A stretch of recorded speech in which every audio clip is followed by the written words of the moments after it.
we're running, not too bad. So, so fluid shifts, problem solving 2A. We're going to talk a little bit about osmolarity. Then we're going to do Darrow-Yannett diagrams, which is it's kind of a utility for figuring out where fluids go to. And then we'll talk a little bit about how we administer fluids in clinical situations, and we'll do some calculations. But a case, and this is similar to what we've done before, but it's worth repeating. Mark Robinson is raced in the 2004 Boston Marathon on a record warm day in April. I drank more than a gallon of water before the race, and you're already getting the hang of this, aren't you? He was doing well at mile 19, but became nauseous and developed leg cramps. He persevered, but could not even power walk at mile 23. He drank 2 quarts of water, but felt worse than ever. He was vomiting, had diarrhea, and felt spacey. His parents found a wheelchair and took him to the medical tent. Love this. The triage staff dismissed him because he was still able to stand. Are you that kind of doctors? No, hope not. He was taken home and he continued to drink water and Gatorade and continued vomiting. He continued to feel mentally out of it at home and suddenly screamed, leapt into the air, broke his shoulder as he fell, and he was unconscious and no longer breathing. His mother called 911 and he was taken by the paramedics and given him intravenous fluids, and he ended up in a coma and was placed on life support. He did eventually recover. So this is similar to what we did before, yes? He drank too much water. He got waterlogged. There is a term that the medical world uses. They call it hyponatremia for reasons which are kind of obvious. I mean, you drink a lot of water and it dilutes the sodium, and so it presents as hyponatremia. As I said before, there's really nothing wrong with the sodium. I think the term's a little bit misleading, but that nonetheless is the medical term that's used. Gatorade. So the wisdom is that if you drink Gatorade, you're replacing all those salts. And so why did he get hyponatremia if Gatorade has all those salts? Gatorade is not what you think it is. It is true that Gatorade does have some salts, but not a lot of salts. It's kind of isoosmotic, or pretty close to isoosmotic, but you know how they get it to be isoosmotic? They add lots of sugar, okay? So in real terms, although there are some solutes, it's primarily sugar and water.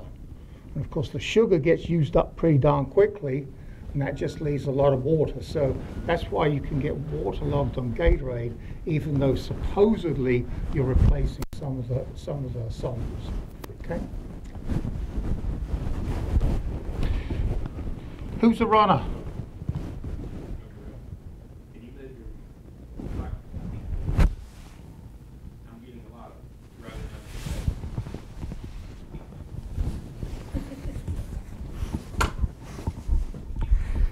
Better? Better? Okay.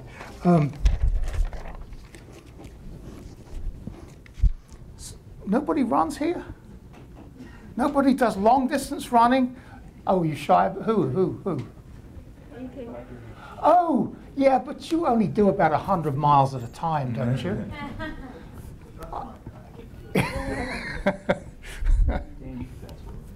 Do you drink lots of Gatorade, sir? Sometimes. Oh. Sometimes other things. Okay.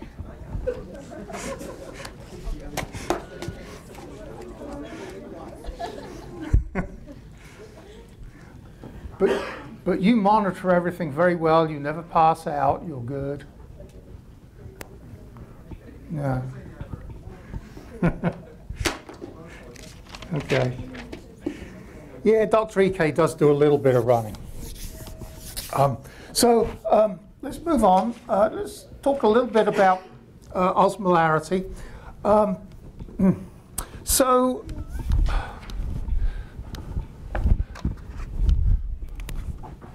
I am still clicking. Isotonic saline. And you know what isotonic is by now, I hope. It's 154 millimolar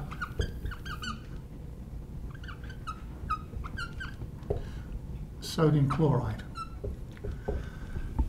So you would predict, if that fully dissociates, you would predict that that would be 308 milliosmoles per liter, yes? Okay. So we can actually measure the osmolarity of this solution or plasma, and obviously this is isotonic with plasma, so it should be the same. And we get values that come out, instead of 308, come out around 285, 286. Okay? So, what accounts for the difference? I don't know. Dr. Ike, I know, did something on osmolarity. Are you aware of what the difference is here?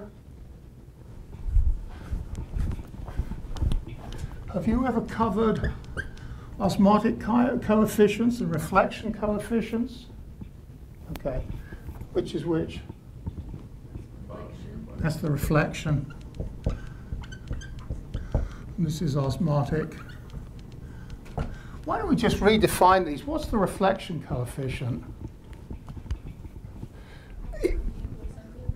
Yeah, it's kind of, or how impermeable something is. So if it has a reflection coefficient of 1, it just means that it doesn't go through at all. So does urea have a reflection coefficient of 1? You remember? I know you work with urea. I am sure you work with urea. It doesn't, no. Urea actually does permeate membranes, and so it has a reflection coefficient that's a little less than 1. For most of our purposes, most solutes, most physiological solutes have a reflection coefficient pretty close to 1. The osmotic coefficient, on the other hand, is so for sodium chloride, it's 0.93, and pretty much if you divide 285 into 308, it comes out at a value pretty close to this. And what that just simply means is, I don't want to call it an effective dissociation, because this is going out on YouTube worldwide, and the physical chemists would crucify me if I said it that way. But it's basically it's basically how much the measured osmolarity or osmolality changes from ideal. And so in a more concentrated solution, for example, this will become lower. Have I confused anybody yet? Okay. Do you know the difference between osmolarity and osmolality? You do not, or it's 1:15 on a Friday afternoon, and even if you did know, you would probably not be able to process it. Am I being silly and facetious? Of course I'm being silly and facetious. We tend to use the two terms interchangeably, and I think for you and I, it's okay to use those terms interchangeably, but just so that you know, osmolarity is the concentration of the osmotic particles in a liter of solution. Osmolality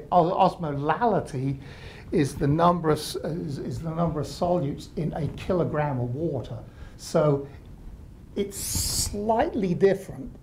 In terms of physical measurements, osmolarity is correct, but when you make up a solution into a liter of water, because you've got solute in it, it's actually less than a liter.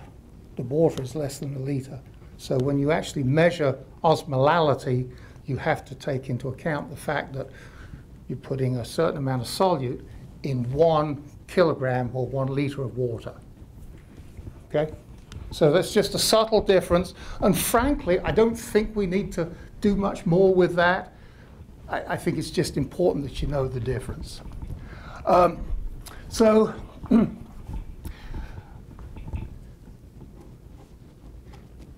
and I do have a note here that, remember, we're physiologists, and sometimes physiologists are not very precise about things.